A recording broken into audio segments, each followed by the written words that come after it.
인천 상륙작전으로 유명했던 메가더 장군이 자녀를 위한 기도문을 썼습니다.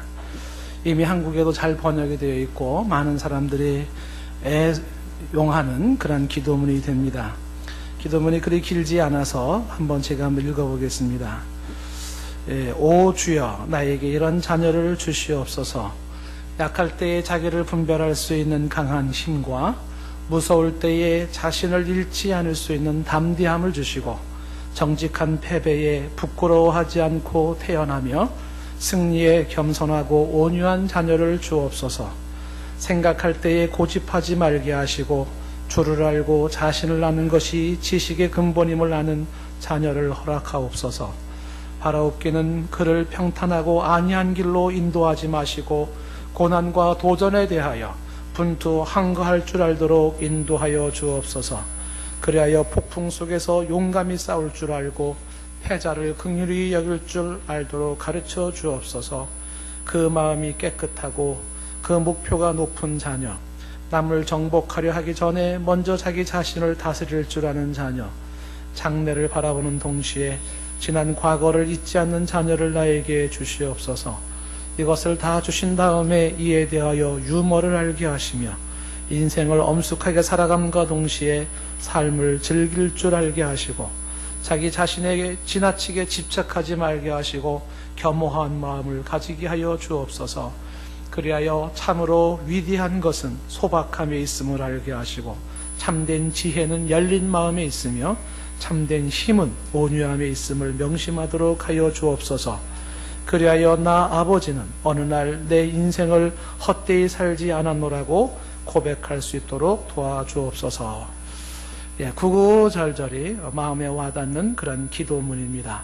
특히 이 기도 내용 중에 메가더 장군의 한 부분이 특별히 마음에 좀 닿아서 여러분에게 이 기도문을 소개를 했습니다. 그 한 부분은 바라옵기는 그를 평탄하고 안이한 길로 인도하지 마시고 고난과 도전에 대하여 분투 항거할 줄 알도록 인도하여 주옵소서.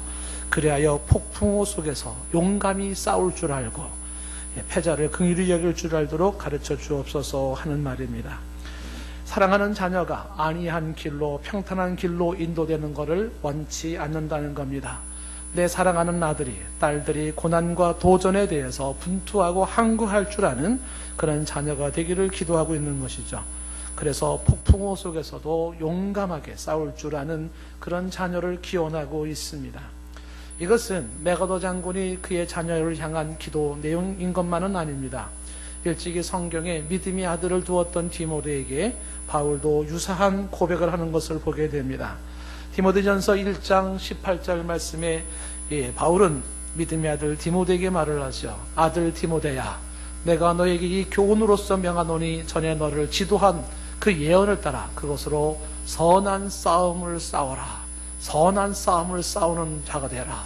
이것이 아버지 된 바로 바울이 아들 된 디모데에게 주는 말입니다. 선한 싸움을 싸우는 자가 되라. 이어서 디모데전서 6장 12절에 또 한 번 강조하죠. 믿음의 선한 싸움을 싸우라. 자꾸 싸우라는 겁니다. 선한 싸움을 싸워라. 영생을 취하라. 이렇게 이야기하고 있습니다. 이를 위하여 네가 부르심을 받았고 많은 증인 앞에서 선한 증언을 하였도다 라고 말을 합니다. 메가더 장군이나 혹은 바울이나 한결같이 이야기하는 것이 싸워라, 싸우는 자녀가 되라 이렇게 이야기를 합니다. 왜 그럴까요? 인생은 싸움의 연속이기 때문입니다. 싸움 중에는 싸울 필요가 없는 그런 싸움도 있지만 꼭 싸워야 할 싸움도 있습니다. 꼭 싸워야 할 싸움을 우리는 선한 싸움이라고 말을 하는 것이죠. 우리의 삶 속에서 싸워야 할 선한 싸움이란 과연 무엇일까요? 불의와 싸워야 하고 죄와 싸워야 됩니다. 자기와 싸워야 되고 게으름과 싸워야 됩니다. 욕심과 싸워야 하고 사치와 싸워야 합니다. 부정직과 싸워야 하고 교만과 싸워야 합니다. 세속화와 싸워야 되고 황금만능주의와 싸워야 돼요. 무력함과 그리고 처진 그 모습과 싸워야 됩니다. 정의를 위하여 싸워야 되고 진리를 위하여 싸워야 됩니다. 수많은 싸움들이 우리에게 필요하다는 겁니다. 그런 싸움으로 그 모든 것들을 물리치고 그 모든 것을 얻어내는 그런 자가 되어야 한다는 것이죠. 그런데 이런 싸움 중에서 특히 우리가 싸워야 할 중요한 선한 싸움이 하나가 있습니다. 그것은 예수 그리스도를 전하기 위한 싸움인 것입니다. 이 땅에 예수 그리스도의 깃발을 휘날리고 너와 나의 마음속에, 그리고 5대양 6대주의 주 예수의 복음이 확산되기 위하여 우리에게 요구되어지는 것은 바로 선한 싸움입니다. 하나님의 나라가 내가 있는 이곳에, 내가 살고 있는 이 역사 속에, 이 민족 가운데 임하기를 원하며 싸워야 하는 선한 싸움이 필요하다라고 하는 것입니다. 오늘 우리가 읽은 본문 말씀, 이것은 바울이 2차 전도 여행의 데살로니가에서 있었던 일입니다. 오늘 우리 교회 설립 36주년을 맞이하여서 본문의 데살로니가 교회가 어떻게 시작되고 있는지를 주목해보며 이 선한 싸움으로 이루어진 교회의 출발을 지켜보는 것입니다. 하나의 교회가 세워지기까지 믿음의 사람은 선한 싸움을 참으로 열심히 싸웠던 것을 보게 됩니다. 그래서 오늘 우리는 교회 생일을 맞이해서 최초로 데살로니가 교회가 세워지는 오늘의 장면이 남다르게 보여지고 또 생동감 있게 보여집니다. 자, 17장 1절 말씀에 보면 본문은 이렇게 되어 있죠. 그들이, 즉 바울과 실라가 해당되는 말입니다. 그들이 암비볼리를 지나고 아볼리니아로 다니다가 데살로니가에 이르렀다라고 말을 합니다. 드디어 바울과 실라가 데살로니가에 이르렀습니다. 빌립보에서부터 여기까지 남쪽으로 약 160km 떨어진 곳입니다. 여기 데살로니가까지 왔습니다. 여기에서 데살로니가 교회가 이제 세워지는 시점이 되는 겁니다. 당시에 데살로니가는 인구가 약 20만 명에 해당되는 큰 도시였습니다. 마게도니아의 수도로 바로 이 데살로니가가 역할을 하고 있었습니다. 현재는 그리스에서 두 번째로 큰 도시가 되고 있죠. 아테네 다음에 큰 도시가 지금 데살로니가, 지금 발음으로는 데살로니키라고 발음을 하는데, 지금 그렇게 그리스 소속된 도시로 현재는 인구가 약 100만 명 이상이 넘는 그런 도시이기도 합니다만은, 바울은 여기에 교회를 세우기를 원했습니다. 이 데살로니가에 교회를 세우기를 원했습니다. 그래서 여기를 중심으로 해 선교의 요충지가 되기를 원했죠. 여기를 중심으로 유럽과 세계에 복음을 전하는 그러한 센터가 되기를 원했다는 것입니다. 그래서 신약 성경의 데살로니가 전서, 데살로니가 후서라는 책이 있는데, 바로 이렇게 세워진 이 교회를 향하여 바울이 쓴 편지가 데살로니가 전서 후서라고 하는 편지입니다. 사도 바울의 마음과 같이 하나의 교회를 세우고 세계의 복음화의 센터가 되기를 원했던 그의 모습이 우리의 모습이 되어, 우리도 동산교회가 건실히 서가고 세계 복음화를 이루는 요충지로, 센터로 쓰는 역사가 있기를 축복합니다. 사도 바울은 어떻게 이 데살로니가의 교회를 세웠는가? 전도입니다. 한마디로 말하면 그의 전도를 통하여서 이곳에 이제 믿는 자가 하나둘 생기기 시작하면서 교회가 세워지죠. 빌립보 교회도 거기도 한 명, 두 명의 성도들이 가정에서부터 교회가 시작됐듯이 이제 데살로니가에서도 교회가 세워지는데, 사도 바울이 이렇게 복음을 전하여 교회를 세우는 것은 그의 평생의 선한 싸움이었음을 보게 됩니다. 사도 바울의 전도는 오늘 이제 2절, 3절 이어서 두 말씀을 보면 특징이 나와 있습니다. 사도 바울은 어떤 선한 싸움으로 전도했는가? 전도의 특징을 보면 2절에 자기의 관례대로 그들에게 들어가서 새 안식일에 성경을 가지고 강론했다라고 말합니다. 하나하나 좀 짚어본다 그러면 사도 바울의 전도는 관례대로 합니다. 이 관례대로 한다는 것은 회당 전도를 말하는 겁니다. 사도 바울은 어디를 가든지 간에 제일 먼저 전도하기 위해서 회당을 찾습니다. 유대 내 회당을 찾는 거죠. 왜 그랬냐면 그 회당은 동족들이, 이제 디아스포라라고 흩어져 있는 동족들이 있는 그곳이 회당이거든요. 사도 바울이 회당을 찾은 것은 먼저 자신의 동족이 구원받기를 원하는 마음에서 회당을 찾습니다. 그리고 회당을 찾은 이유 중에 하나가 또 뭐냐 하면 거기에는 다수의 사람들이 있기 때문에 그렇습니다. 많은 사람들을 전도할 수 있는 곳이 그 회당이었기 때문입니다. 바꿔 얘기한다면 사도 바울의 관례대로 하는 이 회당 전도라고 하는 것은 우리식으로 말하면 가족을 전도하고 친족을 전도하고 그리고 시장에 가서 수많은 사람들 있는 곳에서 복음을 전하는 바로 그러한 전도라고 볼 수가 있습니다. 사도 바울의 전도는 이와 같은 관례대로 바로 회당 전도와 이어서 그의 두 번째 전도의 특징은 2절에 나와 있는 것처럼 성경을 가지고 강론했다고 되어 있거든요. 성경을 가지고 강론했다. 이것은 무슨 얘기냐면 구약 성경을 가지고 그는 전도했다는 것입니다. 사도 바울의 전도는 항상 성경을 근거로 하고 있다는 사실입니다. 그는 성경의 이야기를 하고 싶었던 사람이에요. 그는 성경의 증언을 전하고 싶었던 사람입니다. 사사로이 자신의 생각과 자신의 철학과 자신의 경험을 전하기보다 성경의 사실들, 성경의 증언들을 알리고 싶었던 것이 바울의 전도의 특징입니다. 그래서 성경을 따라서 성경을 설명할 때 당연히 그 성경은 하나의 사실에 포커스를 맞추죠. 그 하나의 사실이 예수 그리스도입니다. 그래서 예수 그리스도를 당연히 전할 수밖에 없는 그의 전도의 모습입니다. 그래서 사도 바울의 전도를 보면은 세 번째 특징이라고 볼 수 있는 것이 2절 끝에 보면 성경을 가지고 강론했다라고 되어 있습니다. 그의 전도의 특징이 강론하는 전도였음을 보게 됩니다. 이 강론했다라는 말이 참 흥미로운 말인데, 이 강론했다라고 하는 것은 논리적으로 설명했다, 설득했다라는 뜻이에요. reason with 이렇게 되어 있습니다. reason. 그러니까 강론한다라고 하는 것은 그것은 논리적으로 설명하며 설득한다는 거죠. 다시 말하면 사도 바울은 구약 성경 말씀을 해석을 합니다. 그걸 설명을 하면서 그리고 사람들로 하여금 설득을 시키는 거죠. 자, 구약 성경에 이러이러한 내용들이 있지 않느냐? 이게 무슨 걸 의미하겠느냐? 여기서 말하고자 하는 게 뭐겠느냐? 그러면서 서서히 성경이 증언했던 예수 그리스도에게로 초점을 맞춥니다. 그러면서도 이 강론했던 말씀은 어느 순간에는 선포로 이어지죠. 사람들이 받아들이든 받아들이지 않든 사실, 팩트에 대한 선포입니다. 주 예수를 믿으라, 이렇게. 그래야만 너와 내 집이 구원을 받으리라, 이런 식으로 선포하는 것입니다. 사도 바울의 전도는 강론하는 것으로서 때로는 성경을 설명하고 때로는 성경을 해석하고 때로는 성경을 풀어서 설득시키죠. 그 설득하는 데는 이성적이고 논리적이고 변증적인 설득을 하는 거예요. 수많은 사람들이 다양한 생각을 가지고 있는데 그들의 생각에 맞서서 가장 논리적으로, 가장 이성적으로, 가장 변증적으로 성경에 충실하여서 그리고 말씀을 선포하며 권위를 인정할 때 거기에 성령의 역사하심으로 말미암아 하나님의 이 복음 전도가 효과적인 역사가 나타난 것입니다. 자, 그래서 3절 말씀에도 보시면은요, 그렇게 되어 있잖아요. 뜻을 풀어. 이것은 해석하고 설명했다는 거죠.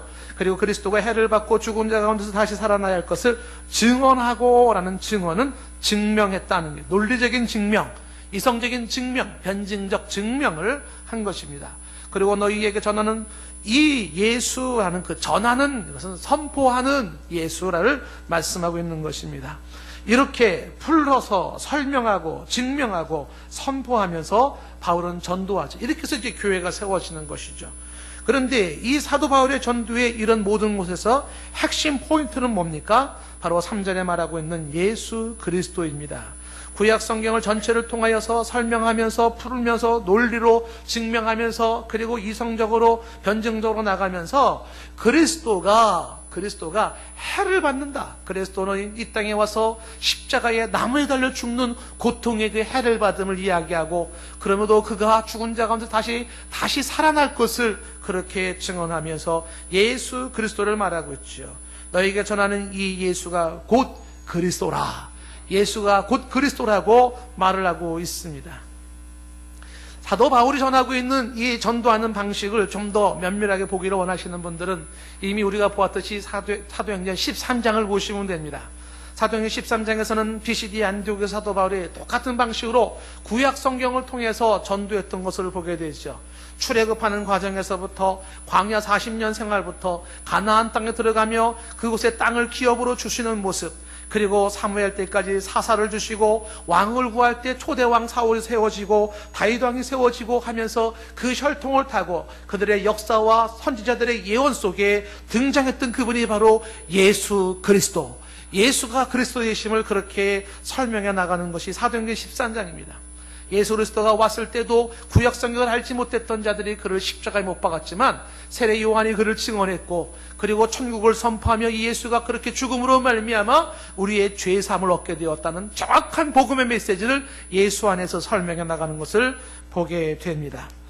바울의 전도는 바로 이와 같이 회당 전도로 동족을 구원하며 많은 심령을 구원하기를 원했고, 성경 전도로 성경을 증언하기를 원했고, 강론하여 복음을 설명하고 복음을 설득시키며 복음을 선포하였습니다. 그리고 바울의 전도는 자기 자신이 아니에요. 온전히 예수 그리스도에게 집중되기를 원했고, 예수 그리스도가 심어지기를 원했습니다. 이것이 바울의 사명이었고, 이것이 바울의 삶의 의미였습니다. 바울에게 왜 사느냐고 묻는다면 바울은 이게 바로 내가 살아야 할 이유라고 말을 하는 거죠. 당신의 평생에 싸워야 할 선한 싸움이 무엇냐고 묻는다면 바로 이와 같이 전도하는 거예요. 내가 이 일을 위해 살고 있고 내가 이 일을 위해 싸운다라고 하는 것이 바울의 핵심입니다. 이와 같이 선한 싸움으로 주 예수 그리스도를 온전히 전하기를 원했던 그의 모습으로 아니나 다를까 결신자가 생기기 시작했어요. 결신 첫 번째는 4절에 보니까 아주 좋은 결신이 생겼죠.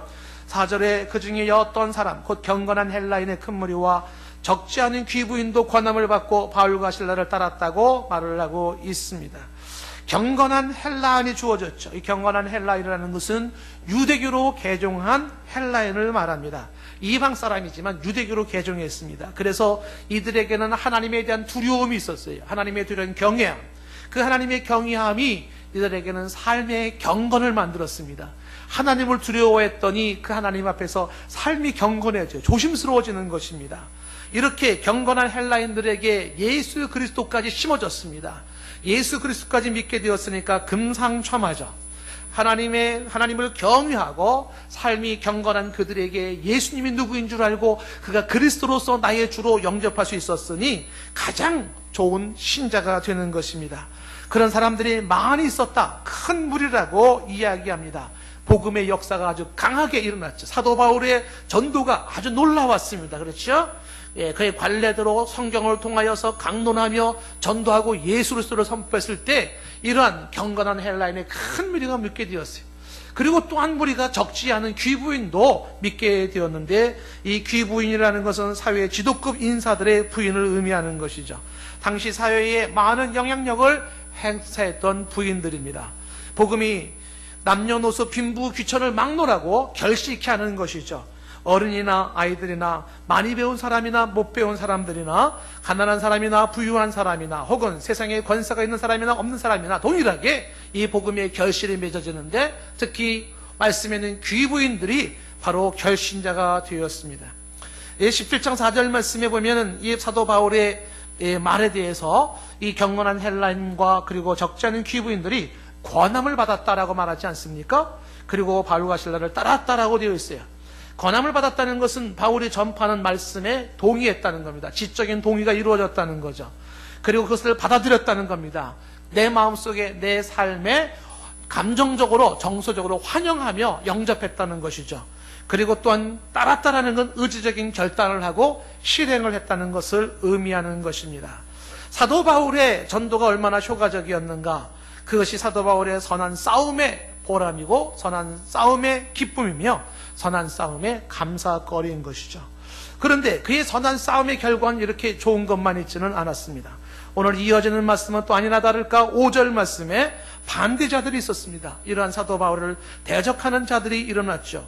그들은 누굽니까? 유대인들이었습니다. 이들은 시기했어요. 그리고 저자에, 즉 시장에 불량배들을 모았어요. 떼를 지었어요. 그리고 성을 소동케 하면서 야손의 집에 들어가서 거기 사도 바울이 묵고 있다고 생각해서 그 집을 침입하여서 그들을 백성에게 끌어내려고 하는 자들이 있었다는 것입니다. 사도 바울의 가는 그 길에 오직 이 복음적인 삶을 살기 원하는 그의 길에 적대자들이 또 나타난 거죠. 우리가 지금까지 보았던 모습 속에 나타난 것처럼 또 한 번의 대적자가 생긴 것입니다. 그들은 시기했어요.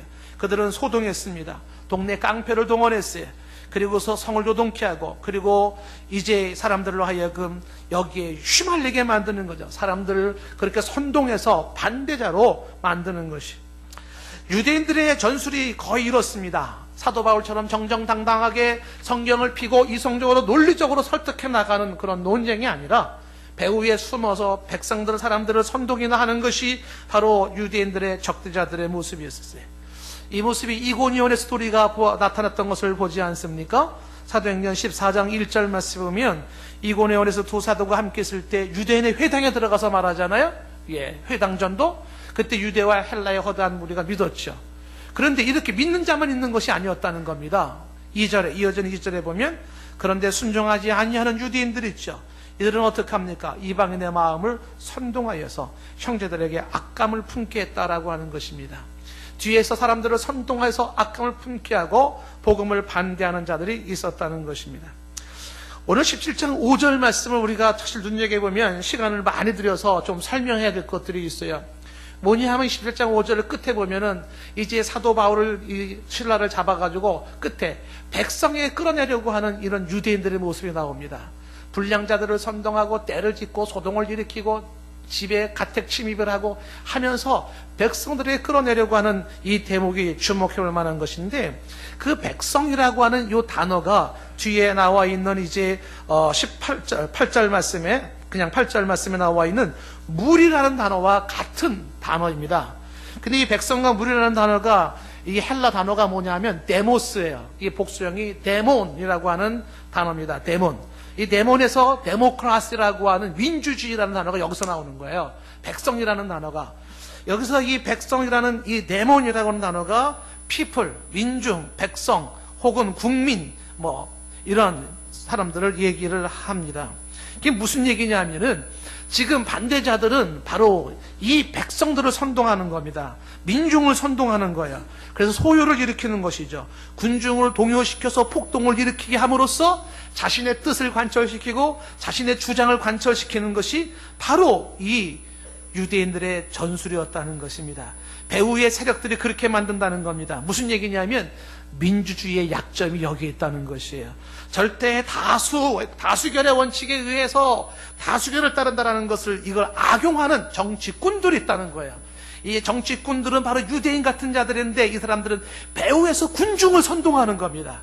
그래서 어떻게든지 다수를 모으면 돼요. 백성을 운운하고 국민을 운운하고 시민을 운운하면서 내가 백성을 위하여 국민을 위하여 우리 시민들이 이래가면서 뒤에서 검은 손으로 조작해요. 여기에 민중들이 놀아나는 거죠. 들러리가 됩니다. 그러면서 선동이 일어나면서 때로는 데모를 하고 하지 않습니까?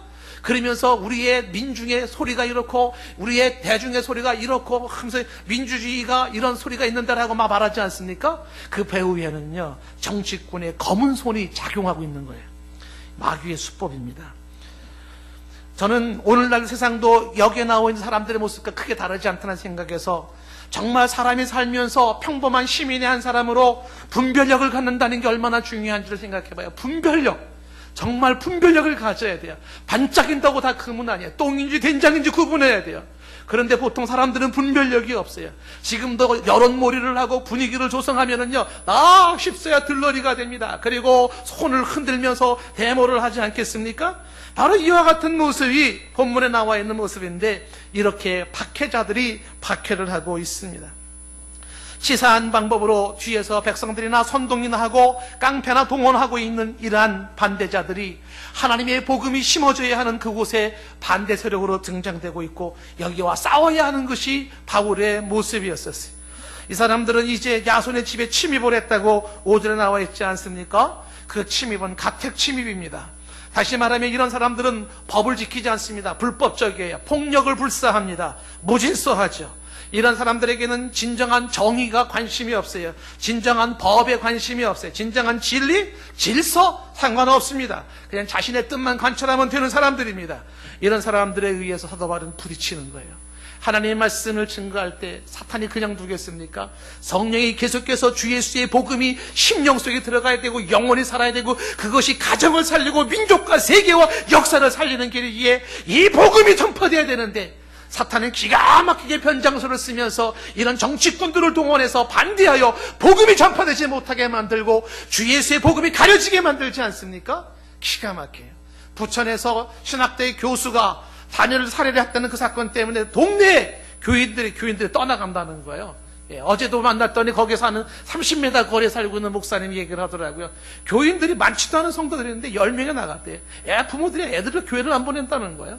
얼마나 찬스가 좋습니까? 그게 기독교다 말이지. 이렇게 손가락질하면서 반대하지 않습니까? 주 예수의 생명의 복음이 전파되지 못하도록 방해하고 있지 않습니까? 그래서 힘들어요.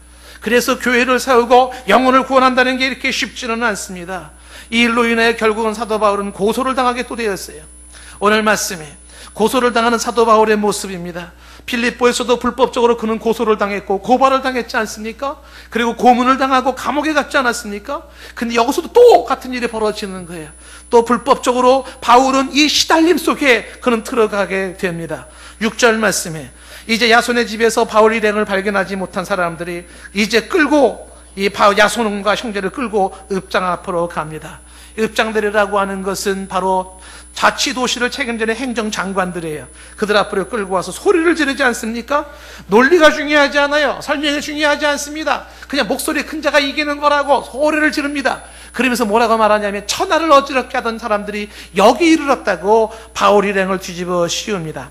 천하를 어지럽게 하는 자들이라는 표현은 바울의 일행은 무질서를 만드는 자요 사회와 공공의 적이라고 말하고 있는 것입니다. 이러한 사람들 없애야 된다고 말하는 거예요. 공권력 뭐하고 있는가? 이 사도 바울 일행을 빨리 없애버려라, 망하라, 데모하는 거죠.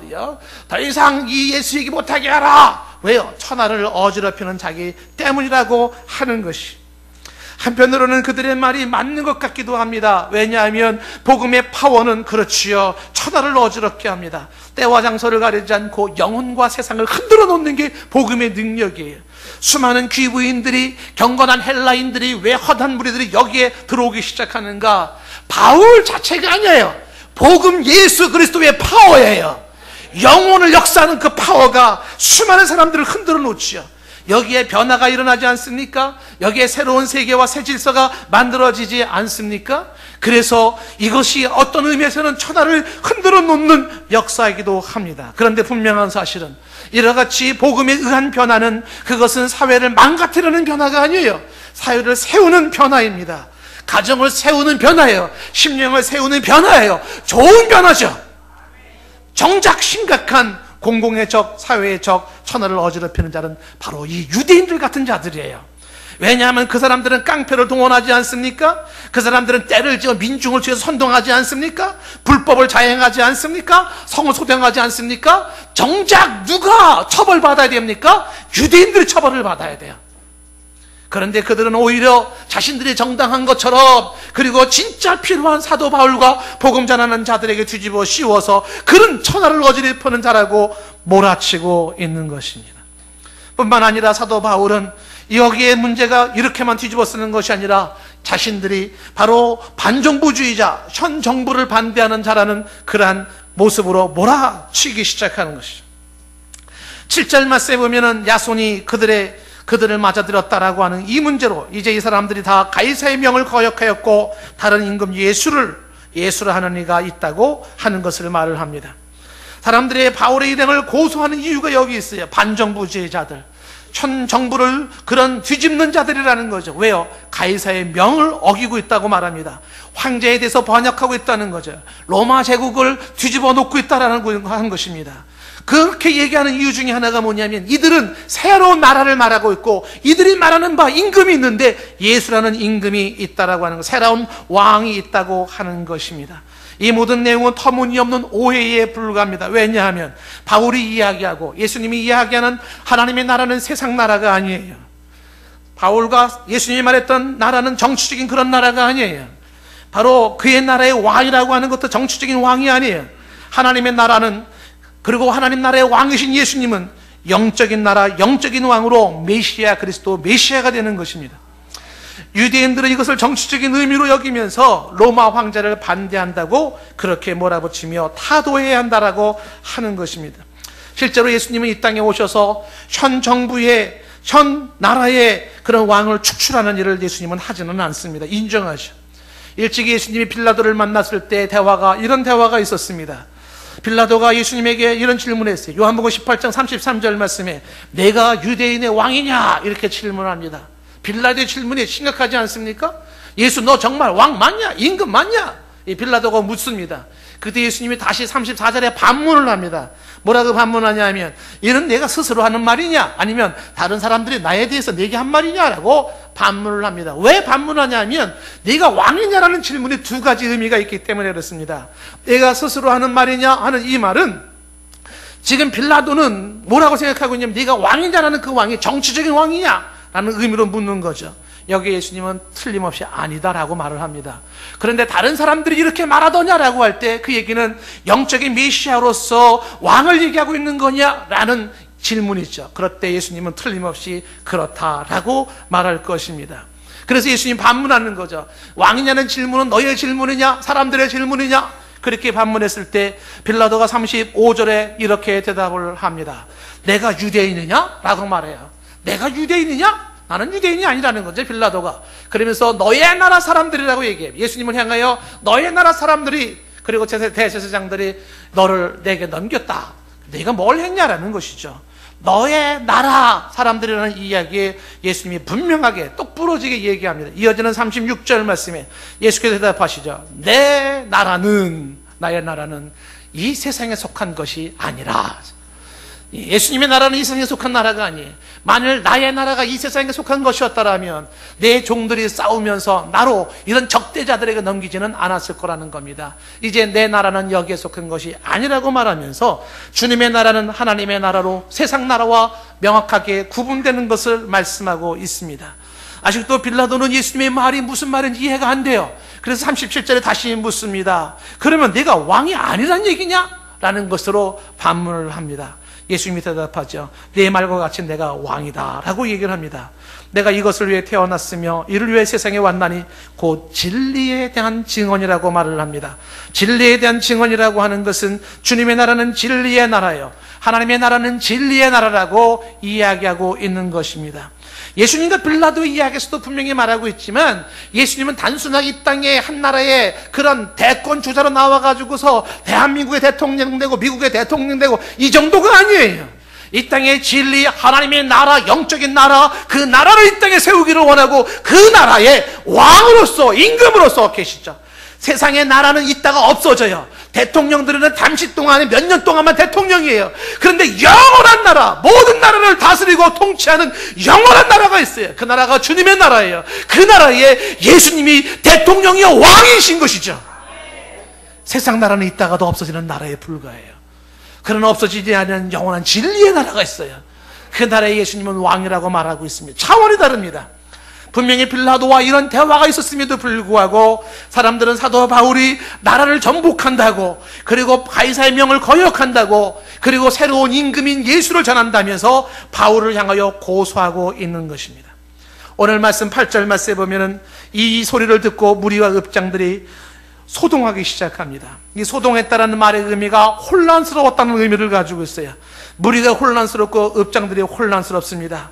저렇게 떠들어대는 군중들의 선동하는 소리를 들어보면은 앞만 봐도 거기에는 근거가 약하고 거기에는 뭔가 동의하기 힘든 부분이 있어요. 그러나 조금 더 생각해보면 바울과 실라의 이야기가 더 귀담아 들을 만해요. 뭔가 우리가 일상생활에 놓치고 있는 보다 근본적인 문제, 진리의 문제, 영혼의 문제가 거기서부터 언급되는 것을 보기 시작하는 거죠. 한편으로는 무리나 읍장들은 유대인들을 오히려 반대하고 이 바울과 실라를 장려해야 된다고 생각을 했을 것입니다. 그런데 분위기상 그렇게 못합니다. 분위기상 선한 사람들을 처벌해야 합니다. 그들의 양심이 요동치지 않겠습니까? 괴롭습니다. 착한 사람은 벌 줘야 되고 악한 사람들을 오히려 인정해야 되는 그 분위기가 괴로운 것이죠. 이 바울의 일행을 처벌하지 않냐면 이 읍장들은 반역 공모전으로 몰릴 것이고 민중들은 더 소요가 일어날 것이 두려웠겠죠. 그러니 그들의 소동과 혼란스러움은 말할 수가 없는 것입니다. 급기야 이들은 이제 절충안을 내놓죠. 그것이 뭐냐면 9절에 야손에게 보석금을 내놓고 놓아주고 가라고 하는 것입니다. 야손을 향하여 놓아주고 가라고 이야기를 하는 거죠. 이 야손은 바로 사도를 영접했고 죄인들을 은닉했다라는 것이죠. 바울의 유숙을 도왔던 사람이라고 해서 그들을 향하여 처벌을 하는데 그저 돈 몇 푼 내고 떠나가라 하면서 사건을 마무리 짓습니다. 데살로니가 교회가 세워지는 과정을 우리가 주목하고 있습니다.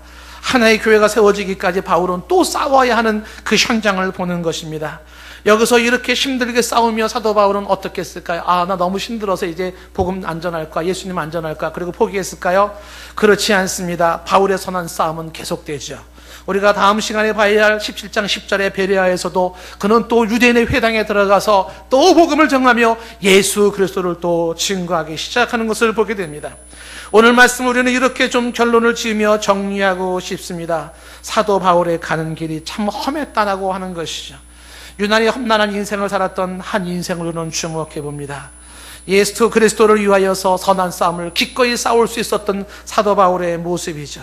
예수님을 믿은 이후로 그는 살인의 위기를 느끼며 성 밖에 광줄에 매달려 쪼그린 채 한 범쪽에 도망가 있었던 초라한 모습도 있었습니다.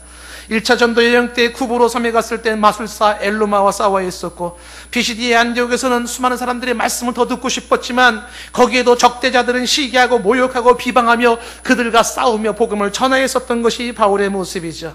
이고네온에서도 자신을 따르는 사람들이 많이 있었지만 또 반대로 자신에게 돌을 던지던 사람들이 있어서 그 돌을 피해야 했었던 것이 바울의 삶이었습니다. 루스드라에서도 안진뱅이를 일으키고 제우스 신인이 허르메스 신인이 하면서 신대접을 받을 때 그들은 옷을 찢어야 했었죠. 그렇게 사람들로 하여금 참 하나님을 소개했다가 돌에 맞아서 죽었어요. 그리고 성 밖에 버려진 신세가 되었던 것이 바울의 모습입니다. 그래도 불구하고 바울의 선한 싸움은 계속되었죠. 2차 전도 여행으로 빌립보에 들어와서 루디아를 결신케 하고 귀신 들렸던 여종을 고침으로 그는 사도 바울의 보람이 있었지만 그것만 있었던 것은 또한 아니지 않습니까? 불법적인 고소, 고발, 고문에 의해 투옥되어지고 그리고 수도없는 매를 맞고 피투성이가 되어지고 온몸이 뼈가 부스러지는 고통을 당하죠. 그 가운데서도 하나님을 찬양하고 기도하며 옥문이 열리고 간수는 놀라야 자살하려고 했고 그를 당당하게 막으면서 그리고 자신이 로마 시민권을 이해하고 나오는 모습을 보였지 않습니까? 거기에 끝나지 않아요. 바울은 이제 다시 데살로니가에서 또 한 번 싸우고 있어요. 이제 전도의 결실로 인하여서 경건한 헬라인들이 믿고 귀부인들이 믿고 좋은 결실이 있어서 좋았지만 그것만 있지 않았어요. 아니나 다를까 또 이 유대인들이 깡패를 동원해가지고서 시기하고 소동하고 때를 지어서 고소하고 중상모략하고 타도하고 공공의 적으로 몰아붙이고 있습니다. 사도 바울의 선한 싸움, 그 싸움이 데살로니가 교회를 하나 탄생시키는 거죠. 세상에 쉽고 편하게 되는 일은 하나도 없음을 말씀드리고 싶습니다. 세상에 쉽고 편하게 되는 일이 뭐가 있겠습니까? 싸우지 않고 얻을 수 있는 트로피가 있을까요? 싸우지 않고 도달할 수 있는 정상이 있을까요? 싸우지 않고 이룰 수 있는 업적이 있겠습니까? 싸우지 않고 지킬 수 있는 성도가 있겠습니까? 없어요. 싸우지 않고 바른 삶이 가능할까요? 싸우지 않고 경건이 가능할까요? 싸우지 않고 과연 이 땅에 주의 나라가 임할 수 있겠습니까? 11에서 12장 4절 말씀에는 이런 충격적인 이야기를 하고 있죠. 너희가 죄와 싸우되 아직 피 흘리기까지는 대항하지 아니했다는 것이죠. 여러분 죄와 싸우기 위해서 피 흘려본 적 있습니까? 이 죄와 싸우기 위해서, 이 불의와 싸우기 위해서 피를 흘려본 적 있으십니까? 이렇게 싸워야 한다는 겁니다. 싸워야 할 것은 싸워야 돼요. 피 흘리기까지 싸워야 됩니다. 부서지는 날이 있어도 싸워야 돼요. 불의와 죄와 싸워야 하고 사탄과 싸워야 돼요. 그리고 이 땅에 하나님의 나라와 주 예수의 복음이 세워지기까지 싸워야 된다는 거예요. 피 흘리기까지 싸우지 않았다고 말하잖아요. 하나의 교회가 그냥 세워집니까? 아니죠. 열심히 싸운 자들의 그 싸움의 흔적이 교회의 흔적으로 남는 것이죠. 오늘의 동산교회가 그냥 세워지지 않았습니다. 원로 목사님, 사모님 이하 우리 장로님들, 권사님들, 집사님들, 모든 성도님들의 치열한 싸움의 결과가 36년 교회 여기까지 오게 한 것이에요. 눈물겨운 사투의 결과인 것입니다. 한 생명이 그냥 구원됩니까? 그렇지 않습니다. 산고의 고통을 겪은 누군가가 있음으로 인하여 영원히 구원이 되어지는 거예요. 싸우지 않고는 얻을 수 없는 영원 구원이죠. 하나의 가정이 그냥 세워집니까? 아니에요. 가정도 싸워야 됩니다. 거룩한 싸움이 선한 싸움을 싸워야 돼요. 그래야 가정이 서지는 거예요. 자녀들이 그냥 똑바로 자라집니까? 아닙니다. 싸워야 돼요. 예, 거룩한 싸움, 선한 싸움을 싸워서 아이들과 싸움 속에서 아이들이 말씀으로 쓰는 거 아니겠어요? 내 마음의 천국이 그냥 이루어집니까? 싸워야 돼. 내가 나 자신과 싸워야 됩니다. 나 이 게으름과 나 이 교만과 나 이 위선과 나 이 무지와 싸워야 돼요. 거기에 하나님의 나라가 임하죠. 이 땅에 주의 나라가 이루어지기 위해서도 싸워야 한다는 것입니다. 선한 싸움이 있는 싸움이 현장. 메가더 장군만이 자녀를 위해서 분투 항거할 줄 아는 자녀가 되게 하라고 기도했겠습니까? 바울이 디모데에게 선한 싸움을 싸우라고 했겠습니까? 동일하게 지금도 성령이 저와 여러분들에게 말하고 있겠지 않겠습니까? 싸우라고. 싸워야 된다고. 선한 싸움 싸우라는 거예요. 거룩한 싸움을 싸우라는 것입니다. 피 흘리기까지 싸워야 돼요. 쓸데없는 싸움 싸우는 거 말고요, 주 예수의 복음을 위하여서, 이 땅에 주의 나라가 임하는 그 모습을 위하여서 싸워야 한다는 것입니다. 지금 우리는 싸움터에 서 있습니다. 피할 수 없는 싸움들이 우리 앞에 계속 펼쳐지고 있다는 사실입니다. 이 싸움을 피할 수가 없어요. 싸워야 됩니다. 싸워서 이겨야 합니다. 이것은 의의 싸움, 선한 싸움, 영적인 싸움, 복음의 싸움인 것이죠. 오늘 우리는 종려주일을 맞이해서 특히 이 선한 싸움의 의미를 더 깊게 우리는 가슴속에 와닿습니다. 주 예수님이 이번 주 금요일 날에 그가 조롱을 받으시고 침뱉음을 당하시고 벌거벗겨진 채찍에 맞으시고 십자가 지고 골고다로 올라가십니다. 머리에 가시관을 쓰시고 양손과 발에 대못을 박히십니다. 십자가에 매달려서 그는 피를 토하며 바짝 마른 입술로 그는 한 모금의 물을 원하며 죽습니다. 나를 구원하시기 위하여 대신 저주를 받으시는 주님의 그 모습은 선한 싸움을 싸우신 거예요.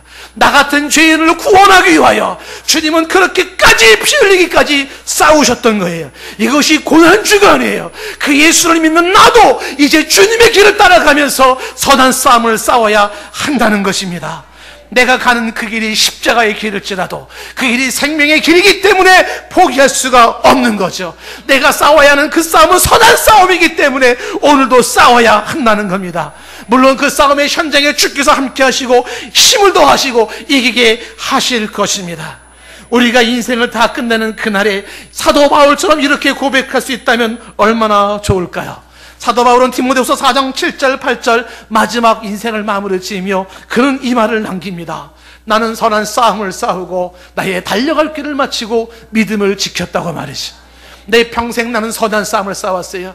주 예수의 이 복음이 심령의 희망이고 인류의 희망이에요. 가정의 희망이에요. 강력범죄를 어떻게 막을 수가 있을까? 어떻게 사회의 질서와 서로 사랑하며 섬기는 아름다운 그런 사회를 만들 수 있을까? 어떻게 그런 국가를 만들 수 있을까? 어떻게 금생과 내세에 우리의 삶의 희망이 이루어질 수 있을 것인가? 주 예수 그리스도가 답이에요. 예수가 중심이 되어야 돼요. 그 앞에 무릎을 꿇어야 돼요. 그의 말씀에 순종해야 돼요. 말씀대로 나가야 돼요. 대한민국이 사는 길이에요. 민족이 사는 길이에요. 세계가 사는 길이에요. 이 일에 진리와 생명의 목숨을 걸고 이 싸움을 싸우며 바울은 평생을 살았어요. 수도 없는 돌에 맞고 쓰러졌을 때 툭툭 털고 일어서면서 머리가 빙빙 도는 어지러움 속에서 그는 일어섰지요. 그리고 또 예수를 전하고 나가고 있지 않겠습니까? 온몸에 피를 흘리면서 그런 쓰러진 모습 속에 그런 이그러진 그의 뼈 마디마디에도 일어나서 나가는 것이 바울이지요. 싸워야 해요. 이겨야 해요. 또 일어나가야 돼요. 또 전해야 돼요. 왜냐하면 이 복음을 막고 있는 악한 사탄이 그리 만만치 않아요. 더러움이, 악함이, 죄악이 너무 많아요. 그것을 싸워나가야 돼요. 바울은 평생에 선한 싸움을 싸우고 달려갈 길을 마치고 믿음을 지켰어요. 저와 여러분이 그런 삶이기를 원합니다.